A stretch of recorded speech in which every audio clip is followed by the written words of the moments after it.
الحمد لله رب العالمين والصلاة والسلام على سيد المرسلين وعلى آله وصحبه أجمعين اما بعد. محترم سامعین و ناظرین، آج میں آپ کے سامنے سب سے بڑے گناہ شرک کے بارے میں چند باتیں رکھوں گا.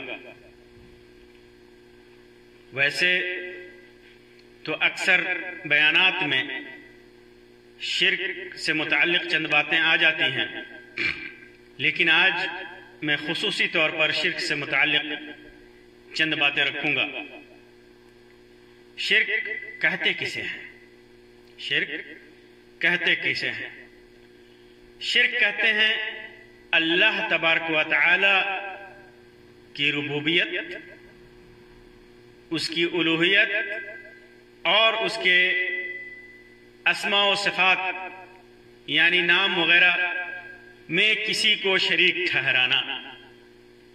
اللہ رب ہے، اس کی ربوبیت میں کسی کو ساجی اور شریک ماننا.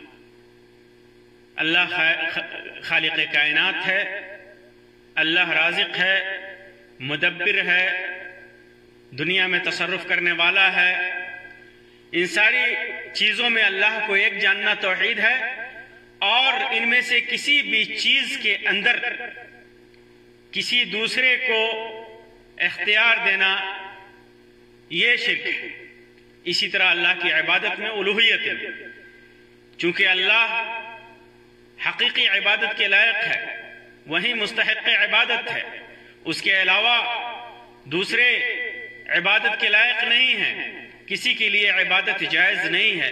لیکن آدمی اللہ کو چھوڑ کر یا اللہ کے ساتھ کسی غیر کی عبادت کرے، کسی غیر سے مانگے، کسی غیر سے دعا کرے، کسی غیر سے استغاثہ کرے، کسی غیر سے فریاد کرے، کسی غیر سے امید لگائے، کسی غیر سے ڈرے، تو یہ اللہ کے ساتھ شرک ہے. اسی طرح اللہ کے جو نام ہیں، اللہ کی جو صفات ہیں، اللہ تبارک و تعالیٰ کی جو خصوصیات ہیں، اس میں کسی کو شریک ٹھہرائے تو وہ مشرک ہے، اور یہی شرک ہے. دوسری چیز شرک کی بہت زیادہ مذمت قرآن اور حدیث میں آئی ہے. بہت سارا بیان اس سلسلے میں قرآن اور حدیث کی نصوص میں موجود ہیں. اللہ تعالیٰ فرماتا ہے قُلْ إِنَّمَا أَنَا بَشَرٌ مِثْلُكُمْ، اے محمد صلی اللہ علیہ وسلم آپ کہہ دیجئے کہ میں تمہاری طرح کا انسان ہوں. یوحا الیہ، لیکن میں نبی ہوں، میری طرف وحی کی جاتی ہے. خلقت میں، پیدائش میں تمہاری طرح کا انسان ہوں، لیکن میرا مقام اور میرا مرتبہ یہ ہے کہ میں اللہ کا نبی ہوں، اللہ کا رسول ہوں.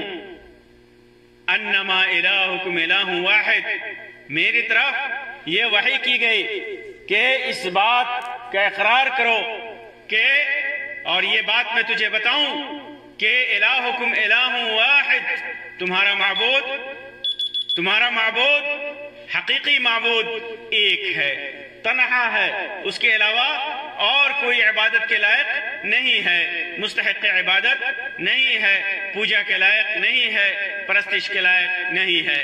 فمن کان یرجو لقاء ربہ، تو جسے اپنے رب سے ملنے کی امید ہو، فلیعمل عملا صالحا، اسے نیک عمل کرنا چاہیے. ولا یشرک بعبادت ربہ احدا، اور اپنے رب کے ساتھ وہ شرک نہ کرے، اپنے رب کے ساتھ کسی اور کی عبادت نہ کرے، کسی اور کو ساجی نہ کرے اس کی عبادت میں. اسی طرح عبداللہ ابن مسعود رضی اللہ تعالیٰ عنہ سے مروی ہے، فرماتے ہیں کہ میں نے اللہ کے رسول صلی اللہ علیہ وسلم سے پوچھا، اور بعض روایتوں میں ہے کہ سئل، اللہ کے رسول صلی اللہ علیہ وسلم سے یہ پوچھا گیا کہ ای الذنب عند اللہ اکبر، اے اللہ کے رسول صلی اللہ علیہ وسلم اللہ کے نزدیک سب سے بڑا گناہ کون سا ہے؟ تو اللہ کے رسول صلی اللہ علیہ وسلم نے فرمایا ان تجعل للہ ندا وهو خلقک، سب سے بڑا گناہ یہ ہے کہ اللہ تبارک و تعالیٰ نے تجھے پیدا کیا، اس کے باوجود تو اللہ تبارک و تعالیٰ کو کسی کے ساتھ کسی کو ساجی بنائے، کسی کو شریک ٹھہرائے. اسی طرح اللہ تبارک و تعالیٰ نے فرمایا وَاعْبُدُوا اللَّهَ وَلَا تُشْرِكُوا بِهِ شَيْئًا، منع فرمایا اللہ تبارک و تعالیٰ نے عبادت میں اللہ تبارک و تعالیٰ کے ساتھ کسی کو شریک ٹھہرانے سے۔ کہا وَاعْبُدُوا اللَّهَ وَلَا تُشْرِكُوا بِهِ شَيْئًا، اللہ کی عبادت کرو، اس کے ساتھ کسی کو شریک مت ٹھہرانا۔ شرک کو بڑا ظلم قرار دیتے ہوئے اللہ تعالیٰ فرماتا ہے ان الشرک لظلم عظیم، شرک بہت بڑا ظلم ہے، بہت بڑی ناانصافی اللہ تبارک و تعالیٰ کے ساتھ۔ اسی طرح اللہ تبارک و تعالیٰ نے ارشاد فرمایا وَلَا تَدْعُوا مِن دُونِ اللَّهِ مَا لَا يَنفَعُكَ وَلَا يَضُرُّكَ، وَلَا تَدْعُوا مِن دُونِ اللَّهِ مَا لَا يَنفَعُكَ وَلَا يَضُرُّكَ، اللہ کے علاوہ کسی ایسی شخصیت سے، ایسی ذات کو مت پکارو، ایسی شخصیت سے مت مانگو جو نہ تجھے نفع پہنچا سکتی ہے اور نہ نقصان پہنچا سکتی ہے۔ فَإِن فَعَلْتَ فَإِنَّكَ إِذًا مِّنَ الظَّالِمِينَ، اگر اللہ کو چھوڑ کر کسی اور کو پکارا تو ایسا تو نے کیا فَإِنَّكَ مِنَ الظَّالِمِينَ، تو آپ ظالم ہو جائیں گے۔ اسی طرح اللہ تعالیٰ نے فرمایا وَمَن يَدْعُ مَعَ اللَّهِ إِلَٰهًا آخَرَ لَا بُرْهَانَ لَهُ بِهِ فَإِنَّمَا حِسَابُهُ عِندَ رَبِّهِ إِنَّهُ لَا يُفْلِحُ الْكَافِرُونَ، کہ جو اللہ تبارک و تعالیٰ کو چھوڑ کر کسی یا اللہ کے ساتھ کسی اور کو پکارتا ہے جس کی کوئی دلیل نہیں ہے، اللہ نے جس کا حکم نہیں دیا، جس کے لیے کوئی دلیل نہیں نازل کی ہے، فَإِنَّمَا حِسَابُهُ عِندَ رَبِّهِ، تو اس کا انجام، اس کا حساب، اس کا کتاب اللہ تبارک و تعالیٰ کے نزدیک ہوگا۔ إِنَّهُ لَا يُفْلِحُ الْكَافِرُونَ، کافر لوگ کبھی کامیاب نہیں ہوں گے۔ گویا مشرکین کو اللہ تبارک و تعالیٰ نے کافرین سے تشبیہ دی، کافر کہا۔ ابو ہریرہ رضی اللہ تعالیٰ عنہ سے مروی ہے اللہ کے رسول صلی اللہ علیہ وسلم نے فرمایا اجتنبوا السبع الموبقات، سات ہلاک کرنے والی چیزوں سے بچو، جن میں سے اللہ کے رسول صلی اللہ علیہ وسلم نے فرمایا ایک چیز اس میں سے ہے شرک باللہ، اللہ تبارک و تعالیٰ کے ساتھ شرک کرنا، کسی کو شریک ٹھہرانا۔ اسی طرح ابو ذر رضی اللہ تعالیٰ عنہ سے مروی ہے کہ اللہ کے رسول صلی اللہ علیہ وسلم نے فرمایا کہ میرے رب کے پاس سے آنے والا ایک آیا، یعنی فرشتہ آیا اور کہا فاخبرنی، مجھے بتایا، اور ایک روایت میں ہے بشرنی، مجھے خوشخبری دی، انہ من مات من امتی لا یشرک باللہ شیئا دخل الجنہ، کہ میری امت میں سے اگر کوئی مر گیا جو اللہ تبارک و تعالیٰ کے ساتھ شرک نہیں ٹھہراتا تھا تو وہ جنت میں جائے گا۔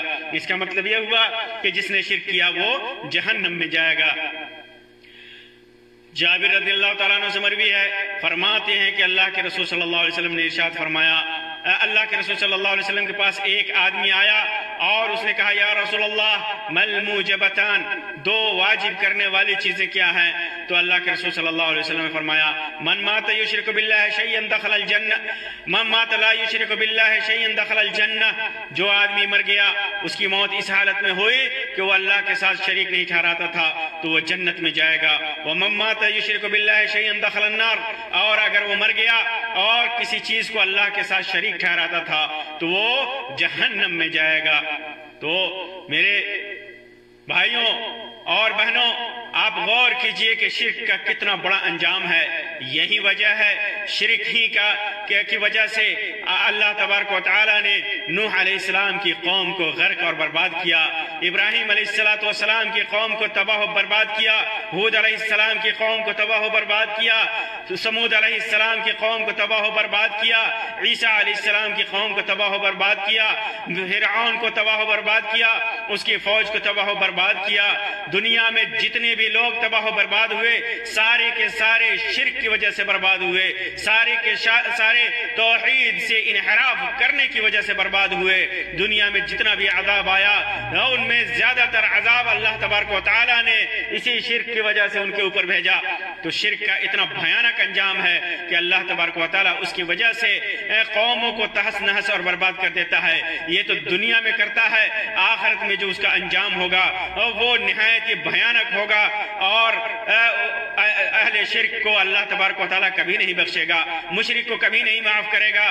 وہ شرک کرنے والا چاہے ایمان کا جتنا بڑا دعویٰ کر لے، ایمان کا عبادتوں کا ڈھیر لگا دے، عبادتوں کے پہاڑ کے ساتھ آئے، لیکن پھر بھی اللہ تبارک و تعالیٰ شرک کی وجہ سے اسے نہیں معاف کرے گا۔ اللہ تبارک و تعالیٰ نے شرک کو اتنا بھیانک قرار دیا ہے۔ شرک، آئیے میں بتاؤں آپ کو کہ شرک کی 3 قسمیں ہیں۔ شرک 3 قسمیں ہیں، ایک شرک اکبر ہے اور دوسرا شرک اصغر ہے، اور تیسرا جو دونوں کو شامل ہے اسے شرک خفی کہتے ہیں۔ شرک اکبر اللہ تبارک و تعالیٰ کی عبادت کے ساتھ کسی اور کو شریک کیا جائے، کسی اور کے لیے عقیدہ رکھا جائے اور اس کے لیے عبادت کی جائے، اور یہ عقیدہ رکھا جائے کہ اس کے لیے بھی عبادتیں کی جا سکتی ہیں، اسے بھی سجدہ کیا جا سکتا ہے، اس سے بھی مانگا جا سکتا ہے، وہ بھی غوث ہے، وہ بھی فریاد رس ہے، وہ فریاد رسی کرتا ہے، وہ سنتا ہے، وہ اسی سے امید غیر اللہ سے امید لگائے۔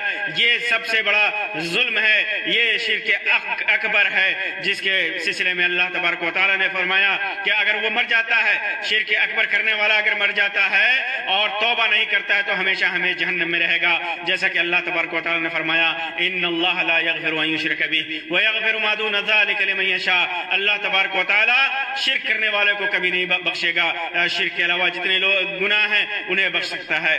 اور شرک اصغر، چھوٹا شرک، اس کی وجہ سے انسان ہمیشہ جہنمی تو نہیں ہوتا لیکن اس کے اعمال برباد ہو جاتے ہیں، جیسے ریاکاری ہے، غیر اللہ کی قسم کھانا ہوا، یا اسی طرح کی اور بھی چیزیں، اور بھی کام ہے جو شرک اصغر میں داخل ہے، چھوٹے شرک میں۔ اور شرک خفی پوشیدہ شرک، کبھی کبھی شرک خفی بڑا ہو جاتا ہے اور کبھی کبھی چھوٹا ہوتا ہے، جیسے شرک خفی میں ریاکاری ہے، اخفی من دبیب النمل، چیونٹی کی چال سے بھی خفیف ترین ہلکے انداز میں یہ ریاکاری انسان کے اندر داخل ہوتی ہے، اور انسان چاہتا ہے کہ اس کے عمل پر لوگ اس کی تعریف کریں، اس کی عبادتوں پر اس کی تعریف کریں، تو یہ چونکہ خفی پوشیدہ انداز میں یہ شرک آتا ہے، اسی وجہ سے اسے شرک خفی کہا جاتا ہے۔ اور شرک خفی کبھی بڑا بھی ہوتا ہے، جیسے نفاق ہے، یہ شرک اکبر میں آ جاتا ہے۔ منافق انسان دل میں چھپائے رہتا ہے اپنے نفاق کو، اور دین اسلام اور اپنے ایمان کا اظہار کرتا رہتا ہے۔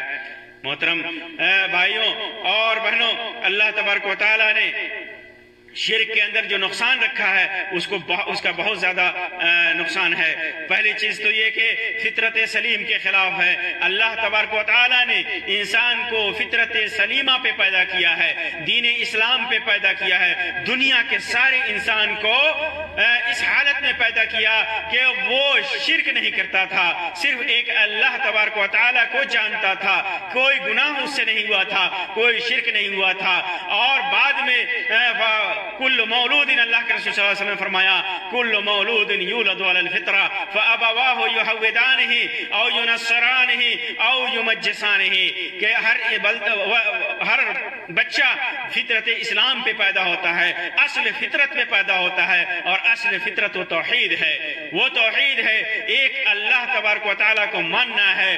اور پھر اس کے بعد لوگ اسے اس کے ماں باپ یا تو یہودی بنا دیتے ہیں، یا نصرانی بنا دیتے ہیں، یا مجوسی بنا دیتے ہیں، مشرک بنا دیتے ہیں، کافر بنا دیتے ہیں، یسلمان ہی نہیں کہا، مسلمان بناتے ہیں یہ نہیں کہا، کیوں؟ کیونکہ مسلمان یہ اسلام اور توحید یہ انسان کی فطرت میں داخل ہے۔ تو جو آدمی توحید کو چھوڑ کر کے شرک کو اختیار کرتا ہے گویا اس نے فطرت سے لڑائی کی، فطرت سے جھگڑا کیا، فطرت کے خلاف کیا، جس چیز پہ پیدا کیا گیا اس چیز کا انکار کیا۔ تو یہ شرک کا ایک نقصان ہے۔ اسی طرح انسان شرک کی وجہ سے انسان ذلیل ہوتا ہے اور خوار ہوتا ہے، جگہ جگہ جاتا ہے۔ موحد آدمی کسی بھی معاملے میں، کسی بھی مسئلے میں صرف اللہ تبارک و تعالیٰ کی طرف رجوع کرتا ہے، اللہ کے لیے عزت سمجھتا ہے۔ اللہ تبارک و تعالیٰ جس کو عزت دیتا ہے سمجھتا ہے کہ اہل توحید یہ سمجھتے ہیں کہ اللہ تبارک و تعالیٰ نے اس کو عزت دی ہے، ذلت سے بچا لیا ہے۔ وہ ذلت جو انسان ایک اللہ کو چھوڑ کر کے کبھی ادھر جاتا ہے کبھی ادھر جاتا ہے، کل انعام جانوروں سے بھی زیادہ اللہ تبارک و تعالیٰ نے مشرک کو گمراہ قرار دیا۔ جیسے ایک ریوڑ سے بھاگا ہوا بھاگا ہوا جانور کبھی اس ریوڑ کی طرف جاتا ہے کبھی اس ریوڑ کی طرف جاتا ہے. اور اللہ تبارک و تعالیٰ نے فرمایا الذین یتخذون الکافرین اولیاء من دون المؤمنین ایبتغون عندهم العزہ فإن العزة للہ جميعا. جو لوگ کافر کو دشمن اللہ تبارک مومنین کے علاوہ اپنا دوست بناتے ہیں، کیا وہ اللہ تبارک و تعالیٰ کے علاوہ کسی کے نزدیک ان کے نزدیک کافروں کے نزدیک عزت طلب کرتے ہیں؟ تمام عزت تو اللہ تبارک و تعالیٰ کے لیے ہے. تمام عزت فإن العزة للہ جميعا، تمام کی تمام عزت اللہ تبارک و تعالیٰ کے نزدیک ہے. اللہ چاہے جسے عزت دے. امام مجاہد فرماتے ہیں کہ یرید العزت کے مطلب یعبد الاصنام بعبادت الاصنام، بتوں کی عبادت کر کے وہ عزت طلب کرتا ہے. جبکہ عزت صرف اللہ کے لیے ہے تو مشرک اپنی عزت بھی نہیں سمجھتا اور اپنے رب کی عزت کی بھی قدر نہیں کرتا اور غیر اللہ کی عبادت کرتا ہے، نفس پرستی کرتا ہے، اور اس راستے میں اسے ذلت اور اہانت اس کے نصیب میں اس کا نصیبہ ہو جاتا ہے اور ذلیل ہوتا ہے. اور تیسرا نقصان اس کا یہ ہے کہ وہ اضطراب میں مبتلا ہوتا ہے. مشرک اضطراب میں مبتلا ہوتا ہے. مومن موحد اس کا دل مطمئن ہوتا ہے، اطمینان اسے حاصل ہوتا ہے اللہ تبارک و تعالیٰ کے لیے. اللہ تبارک و تعالیٰ کی عبادتوں کو کرنے سے اس کے دل میں اطمینان اور سکون حاصل ہوتا ہے.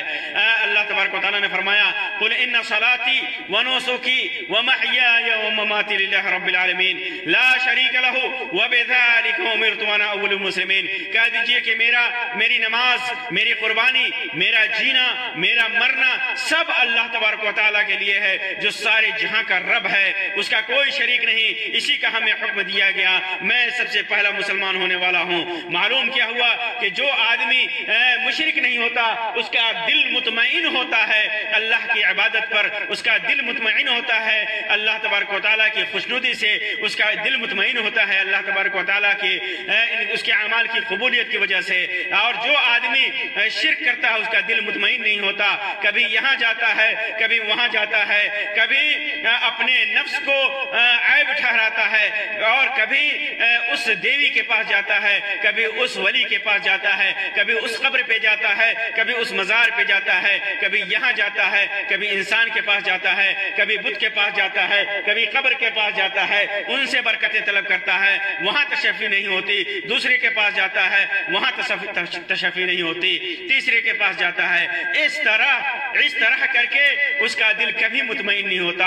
اور موحد صرف اللہ تبارک و تعالیٰ کی طرف جاتا ہے، اس کا دل مطمئن ہوتا ہے کہ اللہ تبارک و تعالیٰ نے اس کے ساتھ جو کیا ہے وہ اچھا کیا ہے، اس کے ساتھ جو کرے گا وہ اچھا کرے گا. اور یہ بھی جانتا ہے کہ اگر اللہ تبارک و تعالیٰ نے اس کی آرزویں پوری نہیں کی، اس کی تمنائیں پوری نہیں کی تو ضرور اللہ تبارک و تعالیٰ کی حکمت اس کے اندر پوشیدہ ہے، ضرور اللہ تبارک و تعالیٰ اس کا بہترین اجر آخرت میں دے گا. اسی طرح شرک کا ایک نقصان یہ بھی ہے کہ باطل اور خرافات کا دنیا میں پھیلاؤ ہوتا ہے. باطل پھیلتا ہے، خرافات اور بدعات پھیلتے ہیں. آپ دیکھ لیجئے کہ مشرک جو ہوتا ہے تعویذوں، گنڈوں، جھاڑ پھونک، غیر شرعی جھاڑ پھونک کی طرف کس طرح جاتا ہے، کس طرح غیر اللہ کی طرف رجوع کرتا ہے اور بدعتوں خرافات کو رواج دیتا ہے. اسی طرح آپ دیکھیں گے بیماری ہوئی قبر کے پاس جا کر کے وہاں شفا طلب کی، بیماری ہوئی تعویذ اور گنڈے لٹکا لیا، بیماری ہوئی بتوں کے پاس چلے گئے، بیماری ہوئی کسی اور کے پاس چلے گئے. جو جھوٹے ولی اللہ ہونے کے دعویٰ کرتے ہیں، پیری اور فقیری کے دعویٰ کرتے ہیں، ان کے پاس جا کر کے وہ برکت حاصل کرتا ہے. تو اس طرح خرافات دنیا میں پھیلتے ہیں اور اس طرح دنیا میں بدعتوں کو رواج ملتا ہے. اسی طرح جب انسان شرک کرتا ہے تو اس کا ایک نقصان یہ بھی ہوتا ہے کہ وہ خوف میں مبتلا ہوتا ہے.